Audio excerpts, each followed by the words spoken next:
এই গরুটি আমি দেখছি আমার আমার থেকেও এই গরুটির আসলে উচ্চতা বেশি।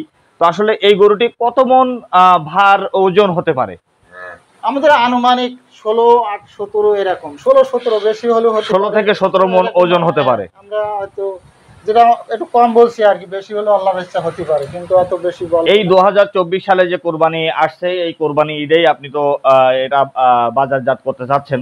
তো আসলে যারা এলাকার ধনাঢ্য ব্যক্তিত্ব আছে তারা এই ভিডিওটি দেখে যদি আপনার এখানে আসে কিনতে, সেক্ষেত্রে আপনি কত টাকা এই বাজারজাত করতে চাচ্ছেন? এবং এই গরুটা আপনি কি নামে তাকে ডাকেন এবং আসলে এর নামটা কি? এর বড় আকৃতি দেখে আমি ওই সময় নাম রেখেছিলাম এইয়া খান। সুপ্রিয় দর্শক মন্ডলী, আমরা এই মুহূর্তে দাঁড়িয়ে আছি সাতক্ষীরা সদর উপজেলার ধুলিহার ইউনিয়নের ভালুকা চাঁদপুর গ্রামে, একেবারে ভালুকা চাঁদপুর বাজারের পূর্ব ধারেই সোহরাব হোসেনের বাড়িতে আমাদের অবস্থান। আমাদের পাশে আপনারা দেখতে পাচ্ছেন একেবারে দানব প্রকৃতির একটি ইয়েরে গরু আপনারা দেখছেন। আমার বয়সে এত বড় গরু আমি আগে কখনো দেখেছি বলে আমার মনে হয় না। এই গরুটির আপনারা দেখছেন, এই গরুটির উচ্চতা আছে প্রায় 5 থেকে 6 ফিট এবং পেছন থেকে মাথা পর্যন্ত একেবারে 10 থেকে 12 ফিট লম্বা একটি গরু, একেবারে দেশি প্রজাতির একটি এড়ে গরু। এই গরুটি লালন পালন করে থাকেন এই ভালুকা চাঁদপুর গ্রামের সোহরাব হোসেন। তিনি নিজের সন্তানের মতো এই গরুটি তিনি লালন পালন করে থাকেন। সকাল থেকে সন্ধ্যা পর্যন্ত এই গরুটির দেশীয় প্রজাতির খাদ্য এবং স্বাভাবিক পানি, কোনো মেডিসিন বিহীন তিনি এই দানব প্রকৃতির এড়ে গরুটি তিনি লালন পালন করে আসছেন। এই 2024 সালের কোরবানি ঈদে তিনি এই এড়ে গরুটি বাজারজাত করবেন। যারা সাতক্ষীরা সহ খুলনা বিভাগের বিত্তশালী বা সম্ভ্রান্ত পরিবার, উচ্চ ব্যবসায়ী, প্রভাবশালী ব্যক্তিত্ব যারা আছেন, তাদের কাছেই এই গরুটি তিনি বিক্রয় করবেন এমনটি প্রত্যাশা তার। আমরা সরাসরি একটু সোহরাব হোসেনের সাথে কথা বলার চেষ্টা করব। আসসালামু আলাইকুম। ওয়ালাইকুম আসসালাম। আমরা একটু আপনার কাছে জানতে চাই, এই যে দানব প্রকৃতির একটি ষাঁড় আপনি লালন পালন করছেন, এই দানব প্রকৃতির ষাঁড়টি আপনি কত বছর লালন পালন করছেন এবং কি কি খাদ্য আপনি একে খাওয়ান একটু আমাদেরকে বলেন। এই গরুটার বয়স মূলত 3.5 বছরের কাছাকাছি। তো এখন গরুটার যে বডি এই হিসাবে দেখলে মোটামুটি বোঝা যায় যে কীরকম খায়। আপাতত লামসাম 1000 টাকা দিন, মনে করেন 1000 টাকার খাওয়ার ওর মোটামুটি লাগতেছে। আর এছাড়া আমার নিজের জমিতে ঘাস লাগানো আছে, সেগুলো নিজের মোটামুটি দানাদার খাওয়ার যেটা আসতেছে এটার কথা বলতে পারি 1000 টাকার মতন। আর নিজেদের পরিশ্রম আলাদা, নিজেদের জমিতে ঘাস লাগানো এগুলো আলাদা। এই সব মিলিয়ে হিসাব করলে মনে করেন যে এই যে গরুর পিছনে যত পরিশ্রম আর যত খরচ হিসাব করলে অনেক দাঁড়ায়।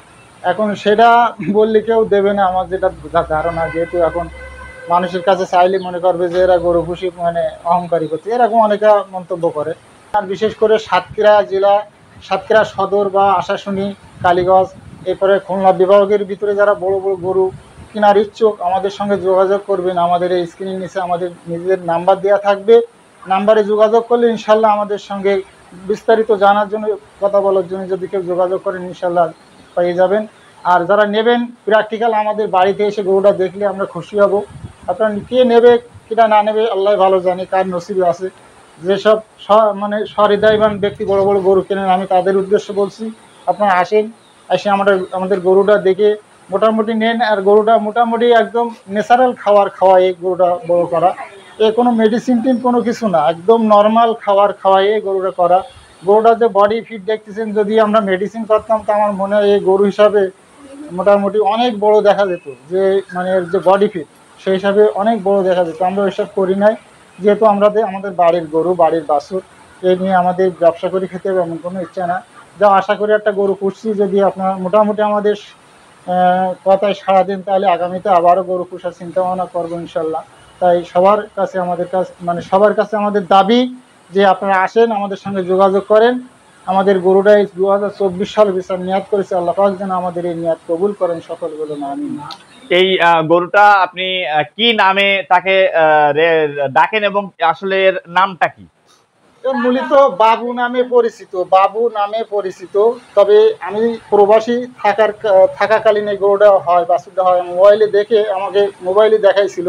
তো এর বড় আকৃতিটা দেখে আমি ওই সময় নাম রেখেছিলাম এয়া খান। আমি বাইরের থেকে নাম রেখেছিলাম এয়া খান। ওই আয়া খান বলতে মানে অনেক বড় দেখাচ্ছে, মানে জার্সি বাছুর কেমন বড় খানদের মতো অনেক লম্বা উঁচা। লম্বা উঁচা, সেই হিসাবে খান হিসাবে পরিচিত ছিল আর কি। এই আর কি খান নামে পরিচিত। আচ্ছা, এই গরুটি আমি দেখছি আমার আমার থেকেও এই গরুটির আসলে উচ্চতা বেশি। তো আসলে এই গরুটি কত মন ভার ওজন হতে পারে? আমাদের আনুমানিক 16-17 এরকম, 16-17 বেশি হলেও 16 থেকে 17 মন ওজন হতে পারে। আমরা হয়তো যেটা একটু কম বলছি আর কি, বেশি হলে আল্লাহর ইচ্ছা হতে পারে, কিন্তু এত বেশি বল। এই 2024 সালে যে কোরবানি আসছে, এই কোরবানি ঈদেই আপনি তো এটা বাজারজাত করতে চাচ্ছেন। তো আসলে যারা এলাকার ধনাঢ্য ব্যক্তিত্ব আছে তারা এই ভিডিওটি দেখে যদি আপনার এখানে আসে কিনতে, সেক্ষেত্রে আপনি কত টাকা এই বাজারজাত করতে চাচ্ছেন? আমরা এই গরুটা মূলত যদি অ্যাকুরেট দাম বলতে হয় তাহলে আমরা 6 নিচে আর দিতে পারবো না। 6 লক্ষ টাকা মতো হলে আপনি বাজারজাত করবেন? 6 যদি চাইলে আরো বেশি চাওয়া লাগে, কিন্তু চাবো না। যদি কেউ আসেন আমাদের সাথে যোগাযোগ করেন, আমরা 6 লক্ষ টাকা একবার সর্বনিম্ন দামের কথাটা বলে দিলাম। আমরা আসলে দেখছি অনেক গরুই আমরা ইতিপূর্বে দেখে থাকি, অনেক গরুগুলোই তারা অনেক দুষ্ট প্রকৃতির হয়, কিন্তু এটি একটি দানব প্রকৃতির ষাঁড়। এই ষাঁড় হওয়া সত্ত্বেও আপনারা দেখছেন যে তিনি গায়ে হাত বোলাচ্ছেন, এবং আমি বাইরে থেকে আসলাম, আমিও তার বিভিন্ন ভাবে আদর করেছি। আসলে এই ষাঁড়টি কিন্তু অনেক শান্ত প্রকৃতির একটি ষাঁড়। আপনারা দেখছেন এটি যারা কোরবানিতে যারা নিতে চান তারা হচ্ছে এই সাতক্ষীরা সদর উপজেলার ধুলিহার ইউনিয়নের ভালুকা চাঁদপুর যে বাজারটি রয়েছে, একেবারে বাজারের পেছনের অংশে সোহরাব হোসেনের বাড়িতে আপনারা আসলে এই দানব প্রকৃতির এই ষাঁড়টি আপনারা দেখতে পাবেন। আসলে এটি একটি বিরল প্রকৃতির একটি ষাঁড়, দেশি জাতের ষাঁড় হলেও এটি অত্যন্ত ঠান্ডা। এই 4 কান দাঁত বিশিষ্ট একটি ষাঁড়। এর 4টে দাঁত উঠছে, আপনারা দেখতে পাচ্ছেন। এটি অত্যন্ত শান্ত এবং শ্রেষ্ঠ একটি ষাঁড়, একেবারে যেন দানব প্রকৃতির একটি ষাঁড়। গোয়াল ঘর সমান একটি গরু আপনারা দেখতে পাচ্ছেন।